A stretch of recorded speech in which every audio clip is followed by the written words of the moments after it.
시청자 여러분 안녕하십니까? MBN 뉴스와이드 1부입니다. 찌는 듯한 날씨가 우리 일상의 불청객처럼 찾아왔습니다. 오늘도 어제와 마찬가지로 무더운 날씨가 이어지며 각별한 주의가 요구되고 있습니다. 전국 대부분 지역에 폭염특보가 내려졌습니다. 안보람 기자입니다. 밀려오는 파도에 몸을 맡깁니다. 뜨거운 햇살을 받으며 구릿빛 피부를 만들어 보기도 합니다. 여름을 즐기려는 사람들이 해수욕장을 가득 메웠습니다. 계곡도 사람들로 북적입니다. 물속에 몸을 던지며 더위를 식혀봅니다. 폭염주의 오라고 해서 오늘 계곡 놀러가지고 이렇게 시원하게 입수해가지고 진짜 이 폭염이 완전히 그냥 다 날아가는 것 같은 기분이 듭니다. 장맛비가 잠시 물러나고 찜통 더위가 찾아왔습니다.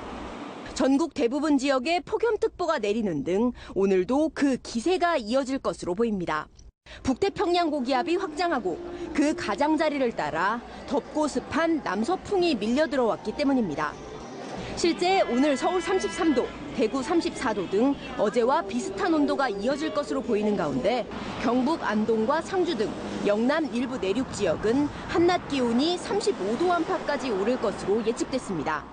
폭염특보는 오늘까지 나타나겠으나 일부 경기도와 강원도에는 내일까지 이어지는 곳이 있겠습니다. 장마 전선이 다시 활성화해 모레 전국적으로 많은 비가 내리면서 뜨거워진 한반도를 식혀줄 거란 전망입니다. MBN 뉴스 안보라입니다. 밤사이에 무슨 일이 있었을까요? 서울의 한 치과에선 화재가 일어났고 인천에서도 음식점과 비닐하우스에서 잇따라 불이 났습니다. 사건 사고 소식 이혁근 기자입니다. 소방대원들이 건물 2층으로 올라가자 잿더미로 변한 병원의 모습이 드러납니다. 어제 저녁 9시 15분쯤 서울 중구의 한 치과에서 불이 나 1,000만 원가량의 재산 피해를 내고 15분 만에 꺼졌습니다. 50대 남성 한 명은 불길을 피해 건물에서 구조됐습니다. 화재가 2층에 났었는데요. 5층에 있는 손님 데리고 나온 거예요. 불이 난 걸 모르고 5층에 있었던 거죠. 소방당국은 치과 안에 있던 정수기에서 처음 불이 붙은 것으로 보고 정확한 사고 원인을 조사하고 있습니다. 어제 저녁 11시쯤 인천 부평구의 한 음식점에서도 불이 났습니다. 천장에서 시작된 불은 5분 만에 잡혀 큰 인명피해는 없었습니다. 4시간 앞선 7시쯤 인천 남동구에서는 비닐하우스에서 불이 나는 사고가 있었습니다. 다행히 인명피해는 없었지만 이 불로 비닐하우스 2개 동과 농기계가 불에 타 2천만 원의 재산 피해가 났습니다. 소방당국은 오늘 정밀 감식을 통해 정확한 화재 원인을 조사할 계획입니다. MBN 뉴스 이혁근입니다.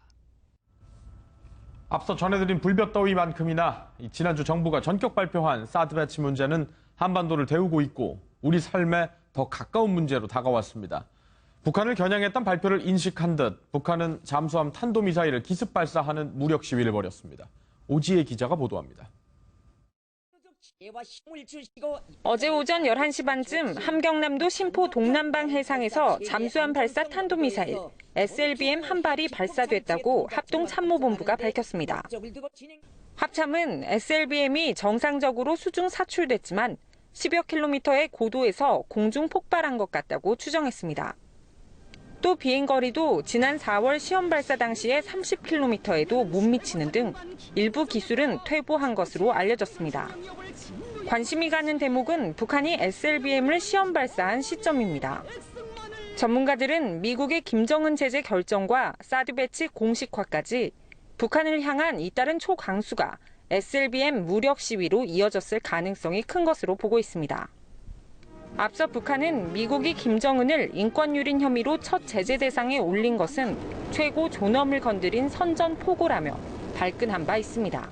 미국은 우리와의 전면 대결전에서 비참한 종말을 맛보지 않으려거든 우리의 전략적 지위와 시대의 변화를 똑바로 보고 신중한 선택을 해야 할 것이다.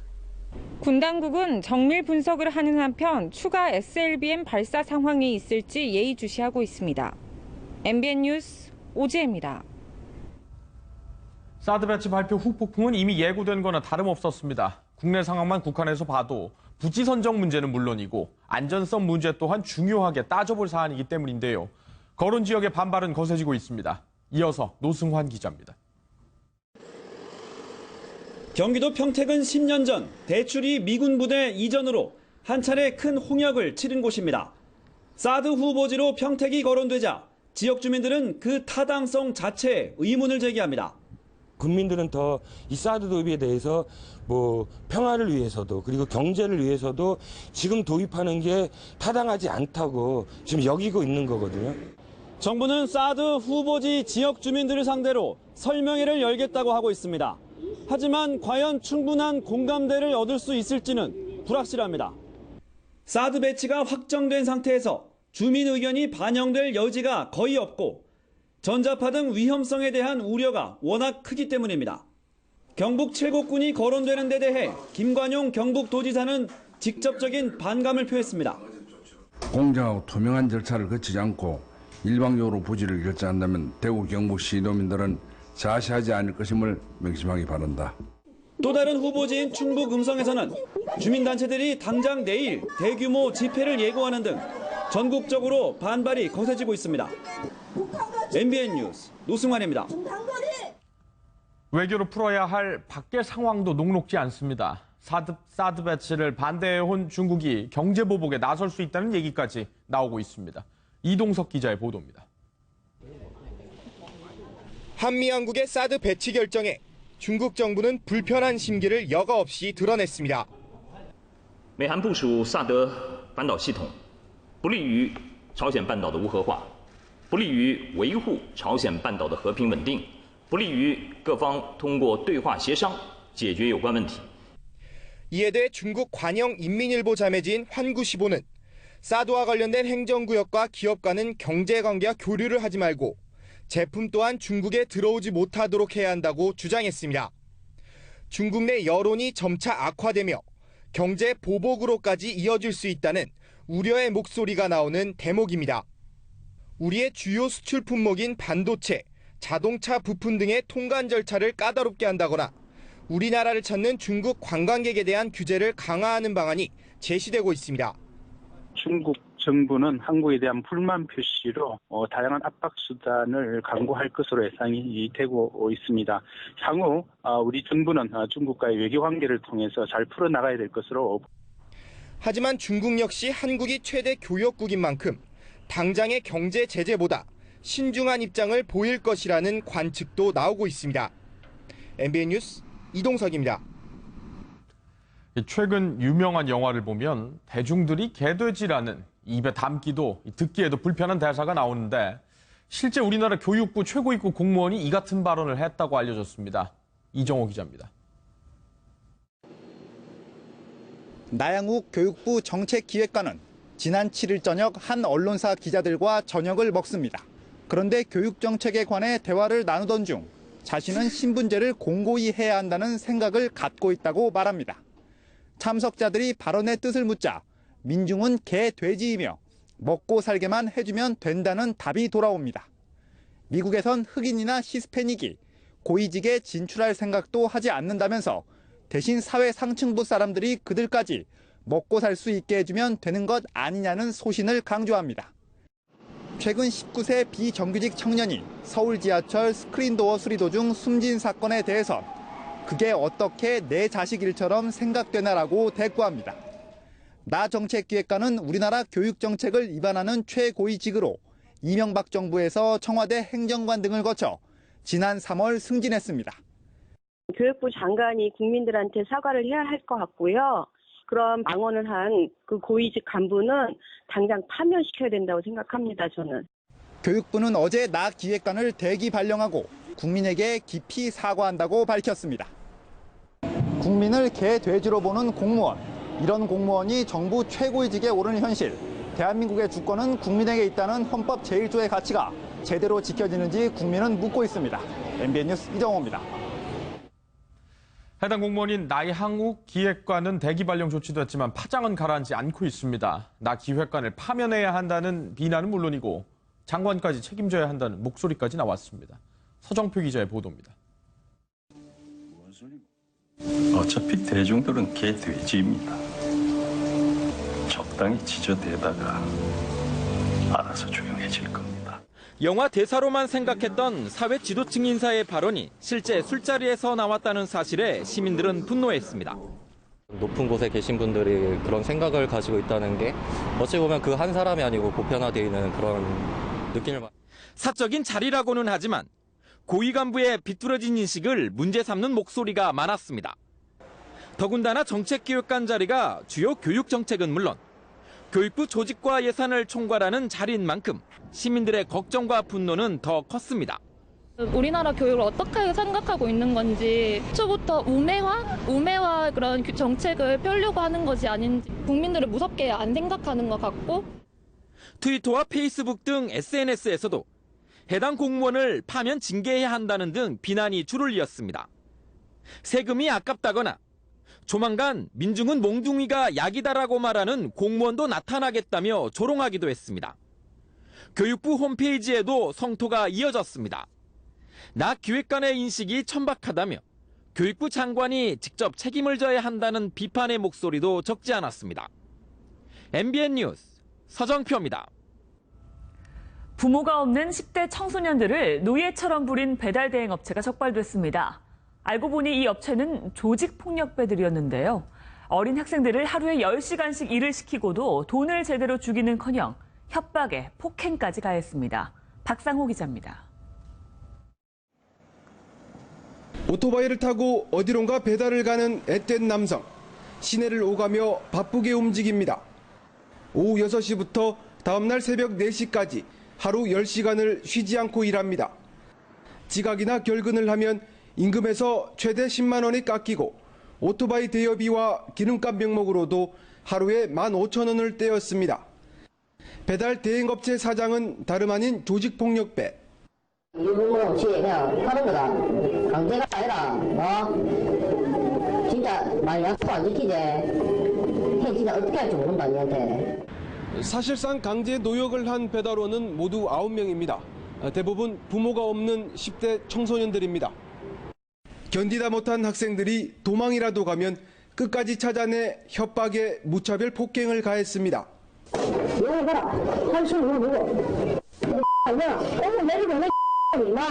폭력배들은 지난해 8월부터 이런 식으로 3천만 원을 뜯어내 조직 운영비와 유흥비로 썼습니다. 경찰은 공동폭행과 상해 등의 혐의로 폭력조 직원 4명을 구속하고 2명을 불구속 입건했습니다. MBN 뉴스 박상호입니다. 한 경찰관이 술을 마시며 담배를 피우던 여성 4명을 청소년으로 오해하고 신분증을 요구했다가 도리어 이들에게 신분증을 뺏기는 일이 있었습니다. 해당 경찰관은 당시 술에 취한 상태였다고 합니다. 이병주 기자입니다.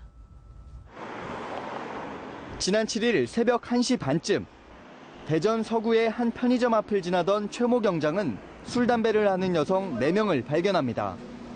평소 청소년 계도 업무를 담당하던 경찰관은 앳돼 보이는 모습에 신분증을 요구했고 20살이었던 여성들은 경찰 신분증을 보여달라며 맞섰습니다.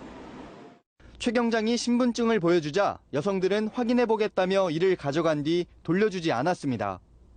결국 술에 취했던 경찰과 여성들 사이에 실랑이까지 벌어졌습니다. 112 신고가 됐고요. 분명히 처벌을 원한다. 그래서 일단 지그대로 동행을 했습니다. 최근 특별 승진을 한 최 경장은 사건 당일 기념회식을 했던 것으로 전해졌습니다. 경찰은 합의까지 이뤄져 사안이 경미하다고 판단하면서도 최 경장을 대기 발령 조치했습니다. MBN 뉴스 이병주입니다. 40대 남성을 잔인하게 살해한 뒤 시신을 마대자루에 담아 승용차 안에 유기한 피의자 박모 씨가 어제 구속됐습니다. 범행의 이유는 돈 문제였습니다. 김영현 기자입니다. 대전 마대자루 살인사건의 피의자 38살 박모 씨. 영장 실질 심사를 받기 위해 경찰서를 빠져나오는 동안 고개를 푹 숙인 채 어떠한 대답도 하지 않습니다. 피해자 왜 살해하셨나요? 체포된 이후 줄곧 혐의를 부인했던 박 씨가 지난 4일 새벽에 40살 송모 씨를 살해했다고 자백했습니다. 승용차 안에서 말다툼을 벌이다 흉기로 수차례 찌르고 시신을 마대자루에 담아 대학교 주차장에 차량을 유기했다는 겁니다. 박 씨는 한때 군대 선임이었던 송 씨에게 조금씩 빌린 돈이 1억 5천여만 원으로 불어나자 이를 갚지 못하고 결국 소송에 휘말렸던 것으로 밝혀졌습니다. 경찰 조사에서 박 씨는 선고를 앞두고 합의서를 요구했지만 송 씨가 돈부터 갚으라고 하자 홧김에 살해했다고 진술했습니다. 합의서가 들어가야 아무래도 이제 부족을 면하든지 양형에 좋은 저기를 받으니까 합의서를 써달라, 못 써주겠다 다투다가 경찰은 박 씨를 살인 등의 혐의로 구속하고 정확한 범행 동기를 조사하고 있습니다. MBN 뉴스 김영현입니다. 직장 다니는 분들 점심시간 동안 식당에 가서 밥을 먹고 오면 1시간도 짧게 느껴지죠. 그런데 점심시간이 더 줄어든다면 어떠시겠습니까? 실제 서울의 한 마을버스 회사가 기사들에게 점심시간으로 겨우 12분을 줬다고 합니다. 윤범기 기자가 취재했습니다. 마을버스를 운전했던 정윤호 씨는 지난 7년간 점심은 거르기 일쑤였습니다. 새벽 5시부터 오후 2시까지 9시간을 일하는데 식사 시간이 따로 없었던 겁니다. 한 바퀴 돌아오는데 1시간을 주는데 밥 시간이라 해가지고 한 10분을 더 줘요. 10분을 더 주면 70분에 한 바퀴 돌아오면은 10분뿐이 안 남는 거잖아요. 그러니까 밥 먹을 시간이 없다는 거죠. 배차 시간표를 확인해 봤습니다. 평균 1시간 정도 걸리는 운행 코스인데 점심시간이 포함된 운행 일정에는 10시 48분부터 12시까지 1시간 12분을 배정했습니다. 정상적으로 운행을 마치면 남는 시간은 겨우 12분 남짓. 그렇다면 마을버스 종점에서 식당가까지는 얼마나 걸리는지 직접 시간을 재면서 걸어보겠습니다.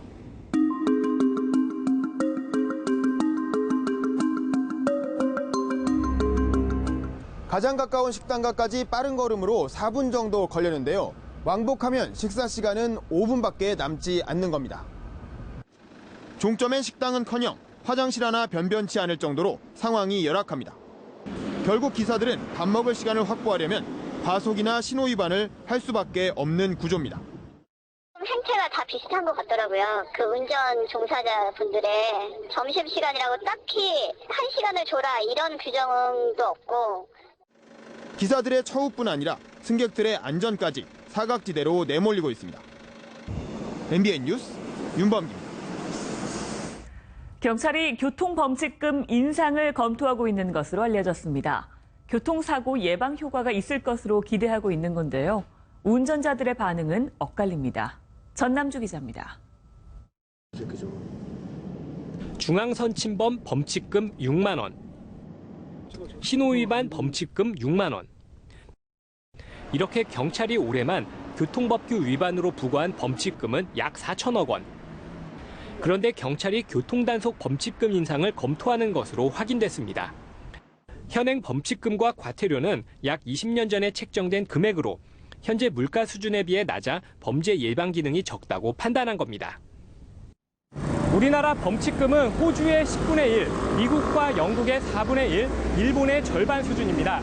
주요 선진국에 비해 과태료와 범칙금이 낮다는 게 경찰의 설명입니다. 국민 생활과 밀접한 관계가 있는 만큼 국민적 공감대 형성이 필요한데 운전자들의 반응은 엇갈립니다. 얌체 운전이나 난폭 운전들이 줄어서 교통사고가 좀 줄 수 있다면 좀 저는 찬성하는 편이에요. 그게 적발됐을 때 이제 범칙금 통보를 받으면은 애로가 많죠. 하루 일당을 그냥 그대로 다 날리는 그런 금액이죠. 최근 3년간 교통사고 건수는 21만 건에서 23만 건으로 부상자는 32만 명에서 35만 명으로 증가했습니다. 이 때문에 범칙금과 과태료를 올리면 교통사고 예방과 범죄 방지 기능을 높일 수 있을 것으로 경찰은 기대하고 있습니다. 하지만 서민들 호주머니를 턴다는 비판 여론과 함께 더 근본적인 대안을 고민해야 한다는 지적도 나오고 있습니다. MBN 뉴스 전남주입니다.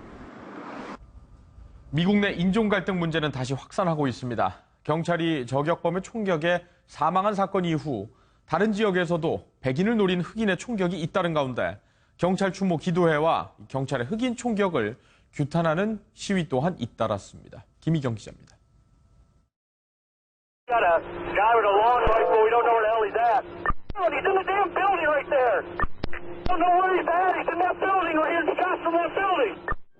긴박했던 용의자 추적 상황입니다. 경찰과 대치하다 숨진 저격범은 25살 마이카 제이비어 존슨으로 미국 육군에서 6년간 복무한 병사 출신이었습니다. 저격범은 백인 경찰을 살해하고 싶다고 말한 것으로 알려졌습니다. 이번 사건 전후로 테네시와 미주리, 조지아 등 3개 주에서도 비슷한 사건이 발생했습니다. 테네시주에서는 흑인 남성이 가한 총격으로 운전하던 여성 1명이 목숨을 잃고 경찰관을 포함한 3명이 다쳤습니다. 희생자와 부상자 모두 백인으로 역시 백인 경찰의 흑인 용의자 사살에 대한 증오범죄로 보입니다. 충격이 가시지 않은 댈러스에서는 목숨을 잃은 경관들을 추모했습니다. We won't rest until we bring everyone involved to justice. 이런 가운데 조지아주 애틀랜타와 워싱턴 DC 등 곳곳에서는 경찰의 흑인 총격을 규탄하는 시위가 이어졌습니다. No justice! No peace! No justice! No peace! MBN 뉴스 김희경입니다.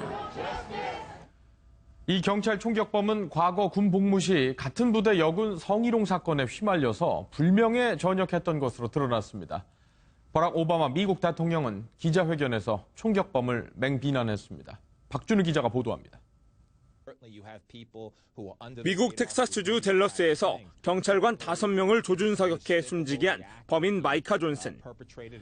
미 육군 출신인 존슨은 아프가니스탄에서 군복무 당시 여군을 성희롱한 전력 등으로 인해 불명예 전역한 것으로 드러났습니다. 지난 2014년 존슨과 같은 부대에서 근무한 여군이 성희롱 혐의로 존슨을 제소했던 겁니다. 사건 기록에 따르면 피해 여군은 존슨에게 정신건강을 위한 도움이 필요하다고 주장했던 것으로 나타났습니다. 당시 존슨의 변호사는 한 언론과의 인터뷰에서 사람들이 그를 좋아하지 않았다며 존슨의 인간관계가 원만하지 않았음을 시사했습니다. 버락 오바마 미국 대통령 역시 존슨을 미치광이라고 비난했습니다. 나토 정상회의 참석차 폴란드를 방문 중인 오바마 대통령은 기자회견에서 소수의 행동이 모두를 대변한 것은 아니라고 말했습니다. So we cannot let the actions of a few define all of us. The demented individual who carried out those attacks in Dallas, he's no more representative of African Americans than. 또 이번 사건에도 불구하고 미국은 분열되지 않을 것이라고 강조했습니다. 유럽 방문 일정을 앞당긴 오바마 대통령은 당초 계획보다 하루 일찍 귀국해 다음 주 초 댈러스 사건 현장을 방문할 예정입니다. MBN 뉴스 박준우입니다. 더불어민주당 문재인 전 대표는 한 달 동안의 네팔 일정을 마치고 어제 새벽 귀국했습니다. 당내 상황에 대해선 말을 아꼈지만 전 현 정부가 실패했다고 비판했습니다. 김문영 기자입니다. 하늘색 셔츠에 남색 정장. SNS에 올렸던 사진 속 덥수룩한 수염은 말끔히 면도했습니다. 더불어민주당 문재인 전 대표가 네팔 히말라야 트레킹을 마치고 귀국했습니다.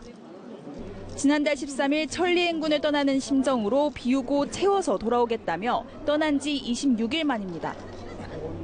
네팔에서 돌아오자마자 문 전 대표는 전현 정권을 강하게 비판했습니다. 정치가 국민에게 행복을 주지 못한다면 정치는 존재 가치가 없습니다. 그런 점에서 이명박 정부와 박근혜 정부는 철저하게 실패했습니다. 김해공항 확장안은 고심 어린 결정으로 이해한다면서도 결정 방식에 문제가 있었다고 꼬집었습니다. 밀항이냐 가덕이냐라면서 지자체 간의 갈등을 일으켰던 그런 그동안 정부의 그 과정에 대해서는 적절한 사과가 있어야 되지 않을까 그렇게 생각을 합니다. 하지만 당내 상황이나 앞으로 행보와 관련해선 말을 아꼈습니다. 이후 경남 진주로 이동한 문 전 대표는 부친상을 당한 같은 당 김경수 의원을 찾아 위로했습니다. 문 전 대표는 다음 달 27일 전당대회 전까지는 공식 일정을 자제한 채 대선 구상을 가다듬는 데 주력할 것으로 보입니다. MBN 뉴스 김문영입니다. 세상이 점점 더 팍팍해지기 때문일까요? 아니면 가치관의 변화가 크기 때문일까요? 한 연구기관의 조사 결과 우리나라 미혼 여성의 절반 정도가 결혼을 안 해도 상관없다고 생각하는 것으로 나타났습니다. 결혼을 반드시 해야 한다는 응답은 10%도 되지 않았습니다. 김준영 기자가 보도합니다. 결혼에 대한 우리나라 미혼 여성의 부정적인 인식이 확산하고 있습니다. 한국보건사회연구원이 조사한 결과에 따르면 미혼 여성 52.4%는 결혼을 해도 좋고 하지 않아도 좋다고 응답한 것으로 나타났습니다. 결혼에 대해 긍정적인 의사를 나타낸 비율은 39.7%로 절반에 미치지 못했고 결혼을 반드시 해야 한다고 답한 비율은 7.7%에 그쳤습니다. 반면 미혼 남성의 60.9%는 결혼에 대해 긍정적이었고 결혼을 반드시 해야 한다는 비율도 18.1%로 나타났습니다. 자녀가 필요한지에 대해서도 미혼 여성의 약 3분의 1인 29.5%가 없어도 된다고 응답했습니다. 필요하지 않은 이유에 대해서는 경제적으로 여유롭게 생활하고 싶다는 답변이 가장 많았습니다. 다만 기혼 여성의 경우 자녀가 꼭 있어야 한다는 응답이 60%를 넘어 대조적인 반응을 보였습니다. MBN 뉴스 김준영입니다. 요 며칠 사이 SNS를 뜨겁게 달구고 있는 사진들 혹시 보셨습니까? 이 경기도 의정부 고등학교의 올해 졸업기념 사진이라고 하는데요. 이 학교의 졸업사진은 기발한 풍자와 패러디로 해마다 큰 관심을 끌고 있습니다. 김한준 기자가 소개합니다. 휴대전화 대리점에 붙은 포스터가 무더기로 도난될 정도로 화제를 모았던 가수 설현의 광고 모습입니다. 얼굴과 체형은 많이 다르지만 복장과 손동작은 놀라울 정도로 닮았습니다. 하늘색 셔츠와 면바지, 검은색 원피스. 무슨 사진인가 하면 최근 불륜설로 논란이 된 홍상수 감독과 배우 김민희를 패러디한 겁니다. 올 상반기 큰 화제를 뿌렸던 영화 곡성과 걸그룹 아이오아이도 의정부고 학생들의 눈을 피해가진 못했습니다. 졸업기념 사진에는 단순한 유명인 따라하기를 넘어 진지함도 담겨 있습니다. 미세먼지의 주범으로 낙인 찍힌 고등어구이와 성추문을 겪고 있는 야구선수 강정호와 가수 박유천을 꼬집은 사진도 있습니다.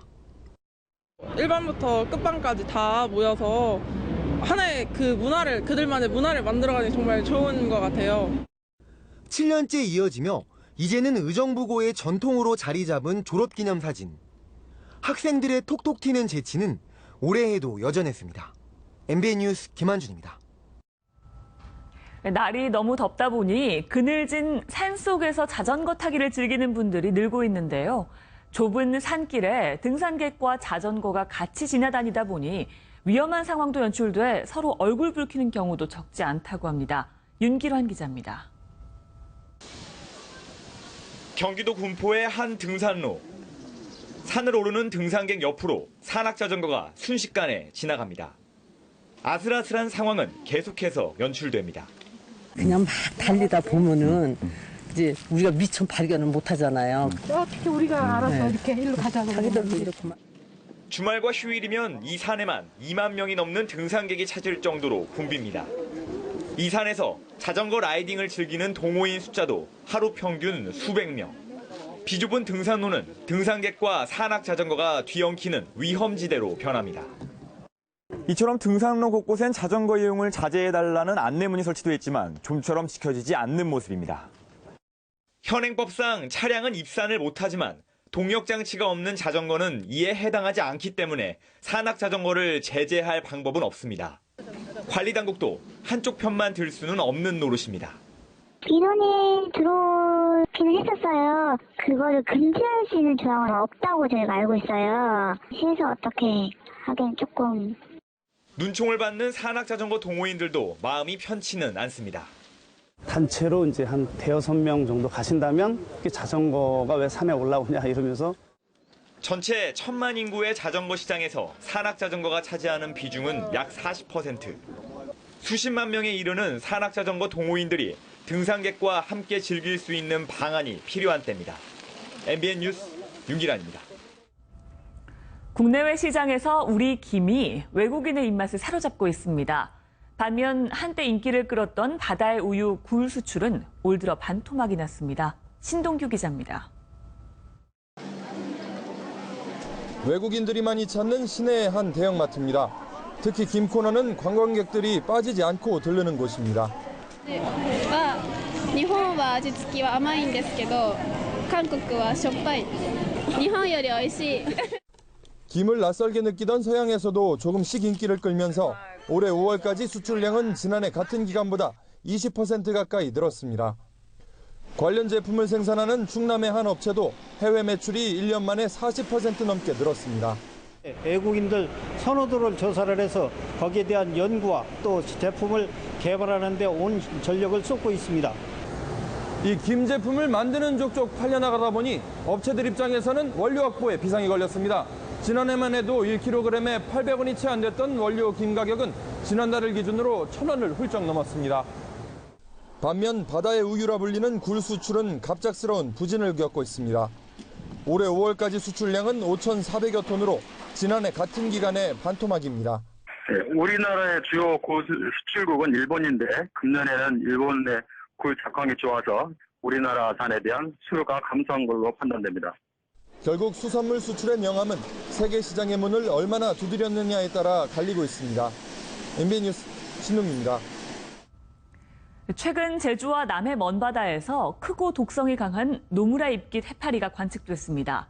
태풍을 타고 해수욕장까지 출몰할 가능성이 커 본격적인 피서철을 앞두고 우려가 큽니다. 정치훈 기자입니다. 어선을 타고 바다로 나가봤습니다. 얼마 가지 않아 심심치 않게 떠다니는 해파리가 눈에 띕니다. 방금 잡아올린 해파리입니다. 이곳 여수항 앞바다에서도 떼를 지어다니는 해파리가 관찰되고 있습니다. 예, 바다에 낚시하다가 보면은 가끔 좀 많이 보일 때도 있고 좀 드문드문 보일 때도 있고 그럽니다. 이런 가운데 제주와 전남 먼바다에서 예년보다 열흘 이상 빨리 노무라 입깃 해파리가 관측됐습니다. 해파리 중 가장 클 뿐더러 촉수에 쏘이면 자칫 생명을 위협할 수 있는 강한 독성을 지니고 있습니다. 또 전북 앞바다에도 독성 해파리인 보름달 물해파리 주의보가 내려져 비상이 걸렸습니다. 해류에 따라 이동하는 해파리는 태풍도 큰 변수입니다. 태풍이 만약에 우리나라 연안으로 직접 유입이 된다면은 물을 북쪽으로 밀어주기 때문에 지난 2012년에는 인천 을왕리에서 8살 난 여자아이가 쏘여 숨지는 등 해마다 해파리 사고가 잇따르고 있습니다. 하지만 해파리 차단망이 설치된 해수욕장은 극소수에 불과해 본격 피서철을 앞두고 해수욕객 안전이 우려됩니다. MBN 뉴스 정춘우입니다. 이제 사람 대신 로봇이 음식을 배달해주는 시대가 다가왔습니다. 스스로 움직여서 음식을 알아서 배달하는 똑똑한 자율주행 로봇이 유럽에서 벌써 이용되고 있습니다. 정주영 기자입니다. 깜찍한 로봇 한 대가 거리를 내달리고 있습니다. 보행자와 마주치면 알아서 길을 비켜주고 건널목이 빨간불이면 잠시 멈췄다가 다시 출발합니다. 9개의 카메라와 GPS 등을 활용해 스스로 움직이는 자율주행 로봇입니다. 임무는 음식 배달. 7,000km 넘는 시험 주행을 마치고 이달부터 영국 런던 등 유럽 내 4개 도시에서 상용 서비스에 들어갑니다. But it will be a completely different experience for anybody who is expecting a food delivery. 음식을 훔쳐가면 어쩌나 걱정은 금물입니다. 스마트폰으로 비밀번호를 눌러야만 뚜껑이 열리고 누군가 로봇을 통째로 훔쳐가면 곧바로 경찰 신고가 들어갑니다. 배달 비용은 1,000원에서 3,000원대. 음식을 18kg까지 싣고 시속 6km로 달립니다. Restaurants that currently don't have delivery at all, this will enable them to have a delivery arm within their business. 하늘에선 무인항공기 드론이, 땅에선 자율주행 로봇이 활약하면서 미래 배달 전쟁이 뜨거워지고 있습니다. MBN 뉴스 정주영입니다. 우리나라는 지난해 12월 아시아인프라투자은행에 4조 원의 분담금을 내고 부총재 자리를 맡기로 했는데요. 이 부총재 자리에 있던 홍기택 전 산업은행 회장이 돌연 잠적하면서 4조 원짜리 부총재직을 잃게 됐습니다. 윤지원 기자입니다. 아시아인프라투자은행 AIIB 홈페이지입니다. 신설 재무 담당 부총재직을 모집한다는 공고가 났습니다. 홍기택 씨가 맡고 있던 리스크 담당 부총재직을 국장급으로 강등하고 재무 담당 부총재직을 신설한 겁니다. 왜 이런 일이 발생했을까? 홍기택 부총재는 산업은행 회장 시절 대우조선 부실 지원 문제가 불거지자 서별관 회의에서 지시를 받아 행동했다며 갑자기 휴직계를 내고 잠적했습니다. 이 과정에서 우리 정부와 아무런 협의를 하지 않았고 은행 측은 결국 한국인 부총재 자리를 없애버린 겁니다. 새로 생기는 재무 담당 부총재는 프랑스 정부가 추천할 가능성이 큰 것으로 전해졌습니다. 아시아인프라투자은행에 4조 원이나 투자하고도 정책 결정 과정에서 빠지게 됐지만 우리 정부는 무사태평입니다. 파이낸스 담당하는 게 더 광범위해서 고위직급으로 하는 게 맞다라고 그렇게 판단을 한 거죠. AIB가 한국을 내리려고 누구를 올려주려고 한 건 전혀 아니니까요. 홍기택 부총재의 무책임한 행동으로 4조 원짜리 부총재직이 날아가면서 이에 대한 책임을 물어야 한다는 지적이 힘을 얻고 있습니다. MBN 뉴스 윤지원입니다. 한 주간 정치권 소식 알아보는 순서입니다. 네, 오늘도 정치원로 박찬종 변호사와 함께 이야기 나눠보겠습니다. 안녕하세요. 어서 오십시오. 안녕하십니까. 서두는 정치권 얘기를 하자라고 말씀을 드렸는데 어제 이제 전해진 이 소식의 파장이 너무 커서 그 얘기도 잠깐 짚어놓고 넘어가도록 하겠습니다. 이 교육부 최고위급 공무원이 국민을 비하하는 그리고 그 밖에 어떤 얘기들도 굉장히 문제될 부분들이 많았죠. 오해 소지가 굉장히 많았는데 백이발령 조치를 받았습니다. 그렇지만 국민적 여론은 이걸로는 부족하다. 엄청난 비판이 계속되고 있는데 어떻게 정부가 입을 해야 될까요? 국장급 그 교육부 공무원이 국민은 개돼지로 취급해야 된다.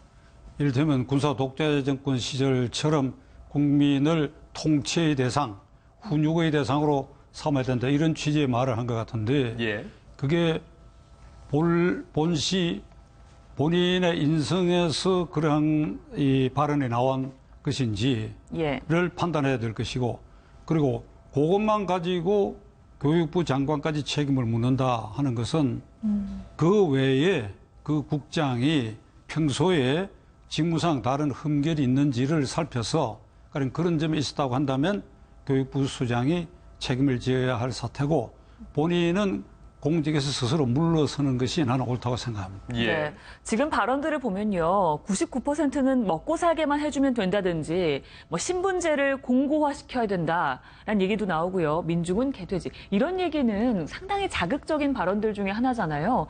굉장히 강한 이야기들인데 대기발령 조치는 적절했다고 보십니까? 그 바른 정신으로 할 수 있는 얘기가 아니고 무슨 술자리라 하더라도 그러한 말은 평소 자신의 생각에서 우러나왔다고 봐야 되기 때문에 그는 그 자리에서 물러서는 것이 옳고 물러서지 않으면 교육부가 진상을 철저히 조사해서 그 응분의 징계 조치를 해야 된다고 생각합니다. 예, 알겠습니다. 정치권 얘기로 다시 조금 넘어가 보겠습니다. 이 대통령과 새누리당 오찬이 아무래도 가장 큰 화제였습니다. 의원 전원이랑 오찬을 했는데 핵심 의제들은 사실 논의되지 않았다라는 아쉬움이 많이 좀 있었던 것 같습니다.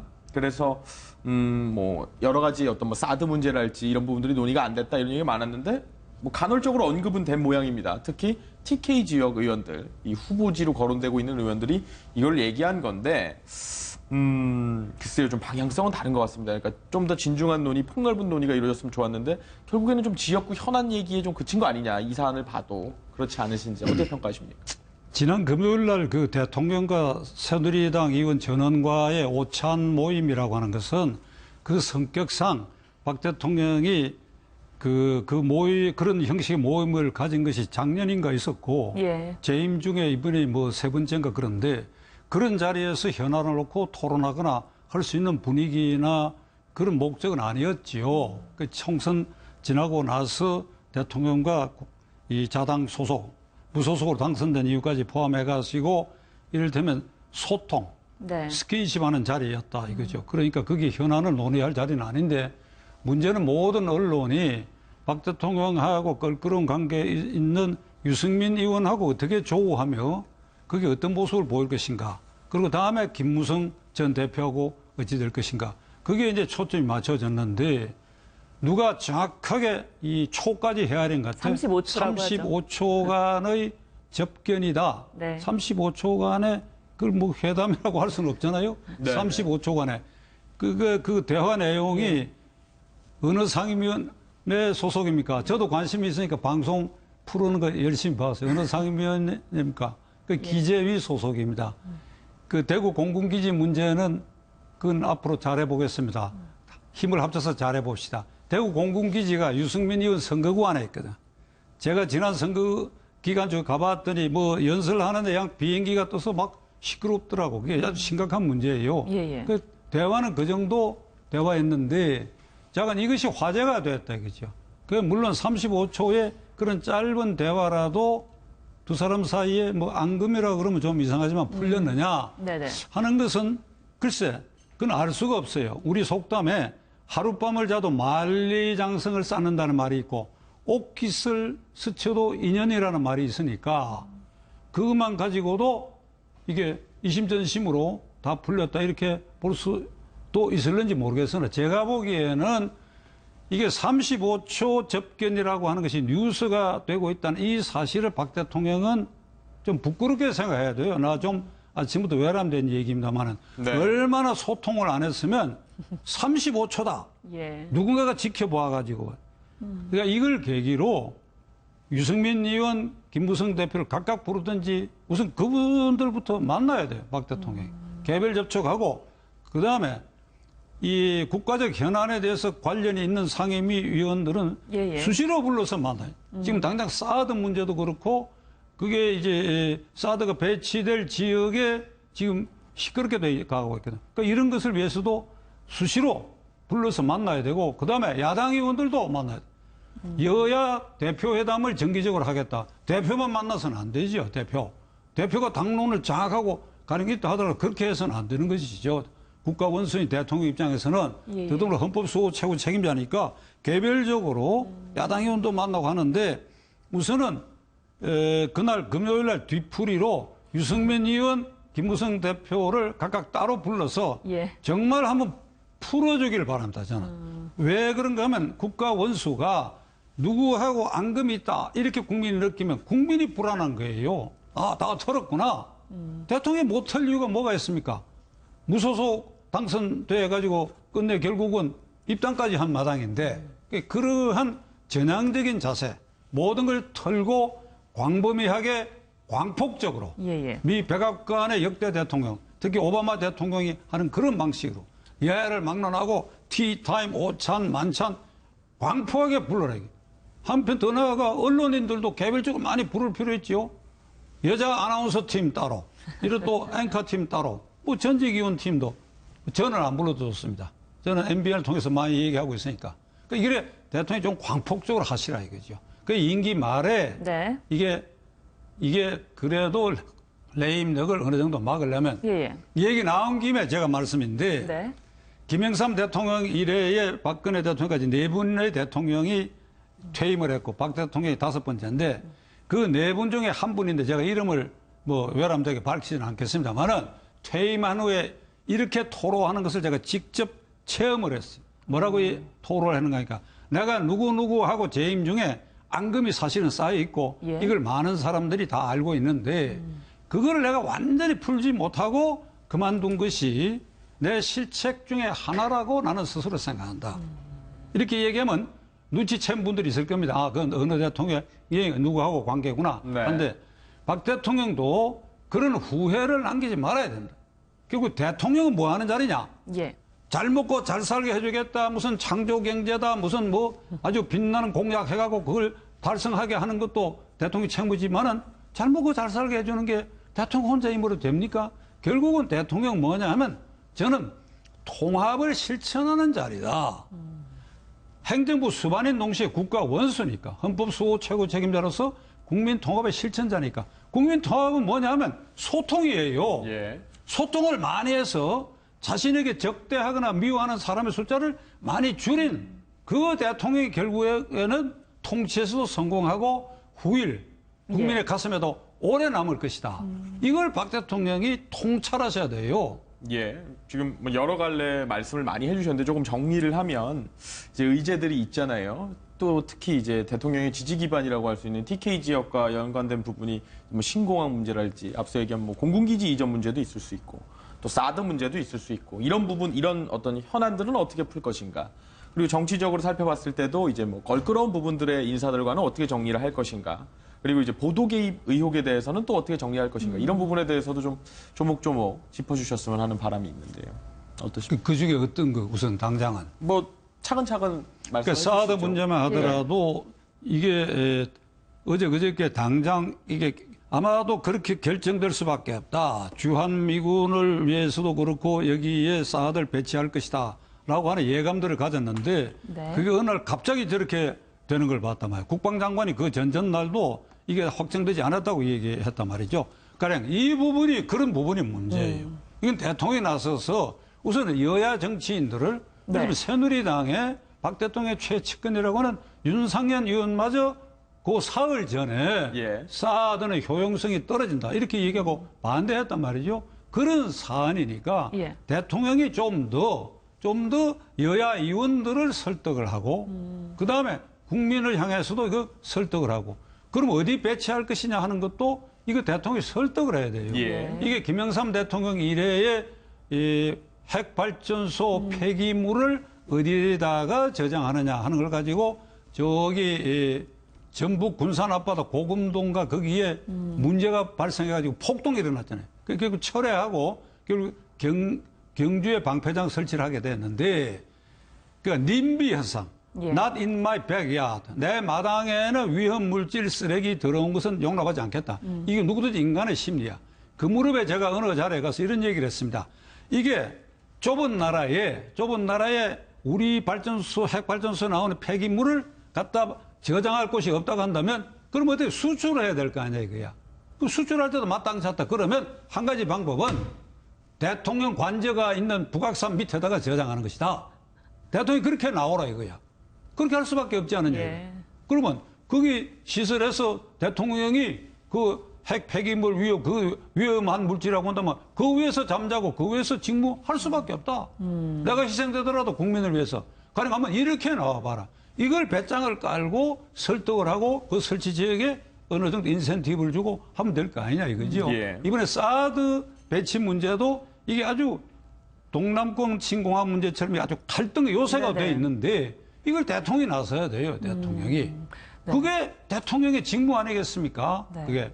그러니까 최경환 의원 같은 경우에는 박 대통령에게 사드 배치, TK 배치는 안 된다고 얘기를 했다고 하더라고요. 이런 부분에 대해서는 어떻게 보면 친박에서도 이제 새누리당 안에서도 반대하는 내 지역은 안 된다 일단 이렇게 반대하는 입장들이 많은데 이걸 어떻게 돌파해야 될까요? 친박 핵심으로서 국회의원들 대부분이 장관하기를 바랍니다. 장관. 장관이요? 이걸 장관을 하기를 바라요. 장관 해먹기를 바라요. 왜냐하면 국회의원 숫자는 많고 장관 숫자는 적지 않습니까? 그러니까 국회의원을 여러 차례 한 사람, 3선, 4선, 5선 한 사람도 장관을 9개월, 6개월, 1년 해도 그만두고 난 다음에는 장관님으로 불려지기를 바라요. 아무개 의원님. 그래서 저도 전직 의원은 값이 안 나가거든요. 저도 그래서 장관 경력이 없지만은 동시에 전직 의원으로 불리기를 하고 원치 않습니다. 현직 의원이 값이 안 나가는데 전직 의원은 더더구나. 저도 총리나 장관할 기회가 있었는데 어떨 때 그 생각을 하면 단 하루라도 총리나 장관을 할 거. 그럼 여기서도 전 국무총리께서 오셨다 이랬을 거 아닙니까? 그래서 전부 장관하고 싶었던 거예요. 그 최경환 의원은 친박 중에 진박이고 박 대통령의 사랑과 격려를 가장 많이 받고 부총리까지 했어. 그런 양반이 대통령을 힘들게 하면 어떻게 하느냐 이 말입니다. 그러니까 경북에 사드 기지가 가령 올 수밖에 없다 하더라도 자기는 입을 다물고 있어야지. 여기는 안 된다. 나는 부총리도 해먹고 그다음에 친박으로 누릴 거 다 누리고 그다음에 이 더러운 거는 우리한테 못 온다. 그럼 대통령 어떻게 하란 말이냐 이게. 오히려 경북에 와도 우리는 어쩔 수 없다. 안전한 것만 한다면 어쩔 수 없다. 이렇게 나와야 그게 진심으로 충성된 거 아닙니까? 그렇다면 최경환 의원을 박 대통령은 잘못 보신 거지요. 충성분자가 아니지요, 그게. 그렇게 나오는 사람이 어떻게 자기를 위해서 충성분자라고 할 수 있겠습니까? 퇴임 후에 무슨 최경환 의원 같은 사람이 그런 지금 심보로 보호를 해준다? 어려운 일 있으면 도망가 버릴 사람인데. 내가 이 말이 좀 심하게 나오는지 모르겠으나 그게 꼴불견이 돼요. 이 사람들 하는 일들이 말이야. 그러니까 뭐 지금 뭐 여러 가지 뭐 쉽게 정리되지 않은 부분들이 있어요. 그 문제에 연이어서 이제 뭐 거기에 개파 갈등까지 좀 복잡하게 얽혀 있는 양상인데 그래서 이제 전당대회에 그런 모든 것들이 좀 응축돼 있다라는 생각이 많이 듭니다. 오찬 얘기에서도 이어가면 이제 서청원 의원에게는 좀 대통령이 남다른 언급을 했습니다. 그것 때문에 이제 뭐 미는 게 아니냐 그런 어떤 해석이 많이 분분한 상황인데 그 점은 어떻게 보십니까? 그 점은 친박은 좌우간 자기들의 기득권 그걸 지키기 위해서 굉장히 끈질긴데 우리 헌정사의 상도동계, 동교동계, YS, DJ 그거는 군사 독재 정권 시절에 정보 공작 정치에 한쪽이 무너지면 나머지도 무너지니까 경쟁적으로 존립했던 것은 불가피하고 순기능도 있죠. 그 이후에는 지금 친노 비노하고 그다음에 친박 비박인데 끈질긴 것은 친박 비박 특히 친박이 더 끈질긴 것 같아. 그 4.13 총선 패배 책임을 회피하고 당권을 다시 쥐고 정권 재창출 안 해도 된다. 왜냐면 박 대통령이 한번 해먹었으니까. 다음에 우리가 마음에 안 드는 사람 어차피 새누리당에 후보될 것 같으면 차라리 야당에 넘어가더라도 우리만 똘똘 뭉쳐 있으면 요게 강성 야당으로 우리 기득권도 지켜지고 박 대통령도 보호할 수 있다. 이 바탕에 서 있어요. 이러한 생각과 행동을 하는 사람들이니까 안 하겠다고는 서청원 의원을 지금 끌어내는데 이걸 맏형이라 그래, 맏형. 이게 조폭 용어야, 조폭. 그럼 이게 조폭 집단화 된 것처럼 보인다 이거죠. 그래, 국민의 입장에서는 어째 이런 새누리당의 핵심들이 이런 사고방식과 이런 행태를 가진 이걸 보수 세력이라고 할 수 있습니까? 이게 보수 세력으로 이걸 보수 정통이고 이걸 지켜야 되고 소도 웃을 일이야. 이건 보수 세력이 아니고 보수 정통이 아니야, 이거는 파괴해버리고 소멸시켜야 되는데 그 서청원 의원 개인으로 보면 이 전당대회 나오는 건 본인의 자유지요. 그러나 정권 재창출 그리고 박 대통령의 자기가 친박으로서 이득을 누린 부분이 있고 박 대통령의 은혜를 입었다고 생각한다면 대통령을 위해서도 스스로 안 하는 것이 공인다운 처신이 아니겠느냐. 내가 개인적으로는 그런 생각을 해요. 그러면 이정현 의원 같은 경우에는 지금 보도 개입 논란에 휩싸여 있는데도 불구하고 출마를 하겠다고 지금 하는 상황인데 이 부분에 대해서 어떻게 보세요? 그럼 누구든지 나올 수 있지. 그러나 이정현 의원도 지금 KBS 보도국장과의 사이에 그게 아주 불미스러운 논쟁이 있는 이런 와중에 또 나온다 하는 것도 그렇게 해서 대표가 될 수 있겠는가 하는 문제가 있고 그 된다 하더라도 그것이 박 대통령에게 누를 끼치는 요소가 되지 않겠느냐. 가령 그렇게 생각한다면 그것도 본인의 자유지요. 그러나 그렇게 질문으로 물으면 나는 그것도 이걸 생각할 필요가 있다. 개인적으로 여기에서 개별적으로 얘기를 한다면 안 나오는 게 좋다. 야당 얘기로 좀 넘어가 보겠습니다. 문재인 전 대표가 이제 야권의 유력 대선 주자로 계속 꼽히고 있는 건 사실인데 쉬러 간다면서 사실 네팔하고 부탄, 그러니까 뭐 행복지수 이런 걸로 대표되는 나라들을 갔다 왔다고 하죠. 그래서 전대까지는 공식 일정이 없을 거라면, 그러니까 어떤 개입을 안 하겠다라고 선을 그은 거는 맞는데 정부에 대해서는 굉장히 날을 세웠습니다. 이 언급을 분석해 보면 어떤 의도가 있을까요? 정부에 대해서 뭐라고 얘기했죠? 실패한 정부라고 했죠. 그러니까 이명박 박근혜 정권은 실패한 정부다. 그 히말라야에 가서 이제 좋은 공기 마셔서 깨끗한 산소를 많이 축적을 했고 그 다음에 야당 대통령으로 유력하니까 그렇게 말을 할 수는 있겠죠. 그러나 이 다음부터는 말이죠. 나는 문재인 대표가 나하고 동창 여러 가지로 걸려 있고 같은 또 법조인이고 부산서 변호사 그이들이 노무현 문재인 변호사 개혁할 때 내 변호사 사무실하고 직선거리 30m에 있던 그런 절친한 사이인데 박근혜 정부와 이명박 정부가 실패했다. 나는 그 구체적으로 어느 부분이 실패한지 그 점수를 매겨가지고 몇 점이다 이렇게 얘기 안 했으니까 아니야 포괄적으로 실패했다 그런데 다음에는 말이죠. 이걸 해명을 해야 돼요. 무슨 해명을 해야 되느냐. 문재인 전 대표는 노무현 정권 출발 때 민정수석 비서관이고 끝날 때 비서실장이야. 노무현 정권 5년을 본인은 어떻게 평가하는가. 냉정하게 얘기할 수 있어야 돼. 냉정하게. 예를 들면 내가 우선 이 공개적으로 앞으로 문재인 대표의 이 질문에 대답을 어찌한지 내가 지켜보겠는데 우선 제주 강정기지, 한미 FTA, 노무현 대통령이 맨날 밤을 새면서 줄담배를 피우면서 고심 끝에 결정했는데 물러나고 그다음에 스스로 목숨을 끊고 난 이후에 19대 국회의원 선거 그 무렵에 친노 핵심인 한명숙 의원 등이 앞장서가지고 제주 강정기지 반대하고 거기 가서 반대 데모하고 그다음에 한미 FTA를 폐기하라 그래가지고 이 폐기 각서를 한명숙 대표가 앞장서서 저기 광화문에 미 대사관에 가지고 가고 그러니까 이게 옳은 일이냐 이게 이걸 어떻게 평가할 것인가 문재인 대표가 대답을 해야죠 이 문제에 있어서. 그리고 더 나아가 저는 노무현 정권에서 무엇을 성공했고 무엇을 실패한지를 아주 냉정하게 점수를 매기라 이거예요.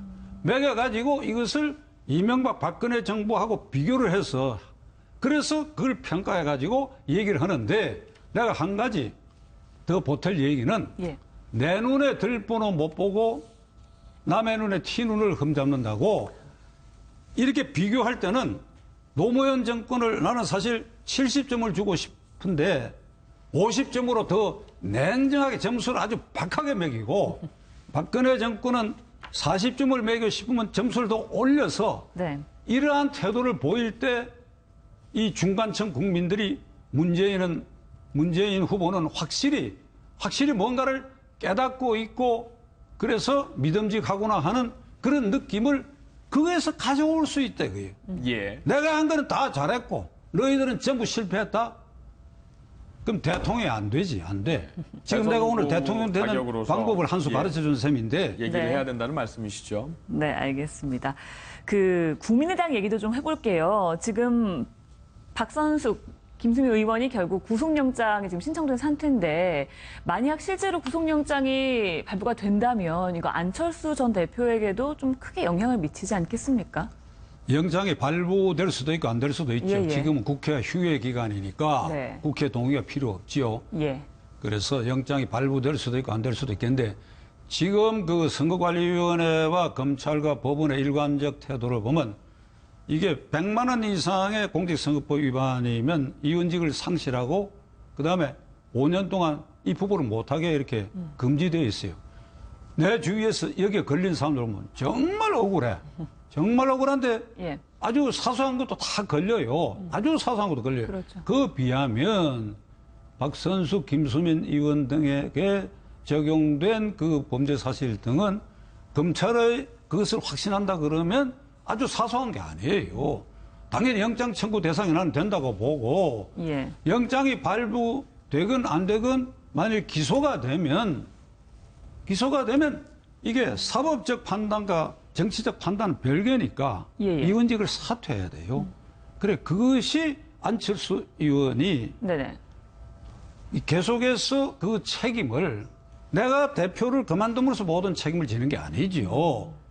이 당은 안철수라는 이름으로 새정치 아이콘 그놈을 깃발을 해갖고 정당이 창당돼가 그 정도 표를 얻었으면 이게 누를 끼친 일이 돼 국민들에게. 의원직 사퇴를 시켜야지요. 안철수 의원이 설득해서라도 사퇴시켜야죠. 구속되거나 기소가 되거나 하면. 안 전 대표는 근데 지금 침묵을 지키고 있는 가운데 이제 그런 어떤 행동에 나서야 된다라는 말씀을 해주신 침묵은 건가요? 오늘 내일까지만 지키고 오늘 내일 이제 판단이 되면 검찰이 기소할 건 내가 보기 틀림없어요. 영장까지 청구한 마당에 기소 안 할 리가 없으니까. 그러면 이번 주 안에 본인이 그런 결단을 내려야 된다. 그리고 박선숙, 김수민 의원도 일이 그렇게 되면 미련을 갖지 마라. 제가 여기서 한번 말씀드렸죠. 지금 이 비례대표 자체가 위원인데 위원이니까 아무렇게나 취급하겠다 이게 아니고 그리고 국민의 검증도 안 거쳤다 이거죠. 이번에 이 검증 거친다고 생각한다면 본인들이 정치적 책임을 져야지요. 그리고 국민당 전체를 위해서도 그렇고. 또 다른 얘기 하나만 더 해볼게요. 마지막으로. 박 대통령이 지난 4월에 미국 워싱턴 방문했을 때 반기문 총장과 비공개 만남을 가졌다. 청와대에서는 부인하긴 했는데 이 부분 얘기 들으셨죠? 제가 알기로는 비공개로 만난 일이 없는 것으로 알고 있어요.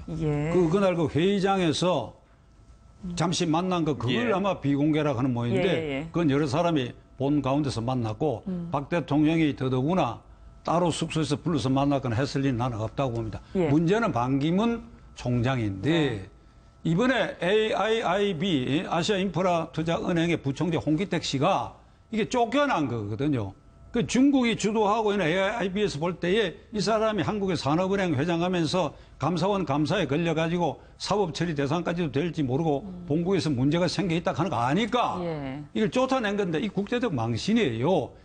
따라서 반기문 총장도 지금 역대 총장, 반기문 총장 앞에 7사람의 총장이 유엔 총회 1차 총회의 결의를 지켰어요. 총장 지낸 사람은 직후에 본국에 가서 정부직에 취임하면 안 된다고 그랬어.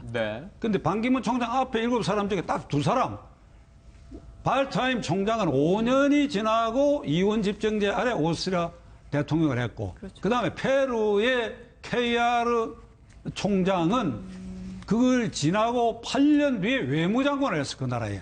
근데 반기문 총장은 재임 중에 한국에 가서 대통령 하겠다고 동네방네 전부 이름을 알리고 댕기고 나는 대통령 하겠다고 그러고 주변에서 대통령 옹립한 움직임을 갖고 있고 본인은 부정 안 하고 이러면 한국 사람은 주요한 국제기구에 몸담자마자 전부 망신을 준다 이렇게 될 거 아니냐 이거예요. 반복되니까요. 그래, 그러함에도 내년에 국가가 위기에 빠져서 반기문 아니면 안 된다 하는 상황이 있으면 저라도 유엔 총회 결의에 불구하고 당신 나오시오 가서 이렇게 손이라도 끌고 저라도 나오겠어. 근데 그런 상황은 안 올 것이다. 이게. 이 안에도 인재가 있다. 인재가. 네, 알겠습니다. 마지막으로 한 주간의 정치권 이야기 좀 제언을 좀 부탁을 드릴게요.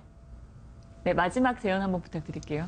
이제 20대 국회가 시작되고 임기 개시 후에 5월 30일에 됐으니까 6월 7월 이제 한 달 반쯤 됐지요. 그 우리 시청자들은 작년 9월 정기국회가 열렸을 때 국회와 정당에 뭐 했는지를 좀 살펴봐야 돼요. 그 금년 선거를 위해서 국정감사나 예산심의를 설렁설렁 얼렁뚱땅 건들건들 적당히 해치우고 그런 과정에서 각 정당마다 개파투쟁을 했고 야당은 분열했어요. 국민의당이 됐고. 해넘기고는 완전히 친박, 비박, 친노, 비노 이 공천싸움에 매몰되고 그 선거 끝나고 후유증에 시달리고 그러고 지난번에 임시국회 이제 20대 국회 첫 국회가 열려가지고 본회의 대정부 질문했는데 파투 났잖아요. 그 싸움질을 하고. 그 뭐 지난 작년 9월부터 금년 지금 7월까지 국회의원과 정당이 한 걸 보면 마음은 전부 콩밭에 있는 거예요. 당권 투쟁. 그리고 지금 3당 전부가 비상체제에 들어가 있고 새누리당과 더민주당은 8월달 전당대회를 두고 있어요. 그러니까 전당대회에 출마한 사람 외에도 앞으로 이 당권의 향방에 따라서 내 운명이 어찌 되느냐 이게 전부 있어가 마음은 당권 투쟁의 콩밭에 가 있고 민생은 이렇게 견눈질 하다가 국회가 어떻게 한번 와가지고 싸움질 하고 이게 대한민국 국회와 정당의 본질이 되게. 그러면 국민의 소를 키우라고 뽑아놨더니 이 짓을 흔히 누가 제게 볼멘 소리로 이렇게 합니다.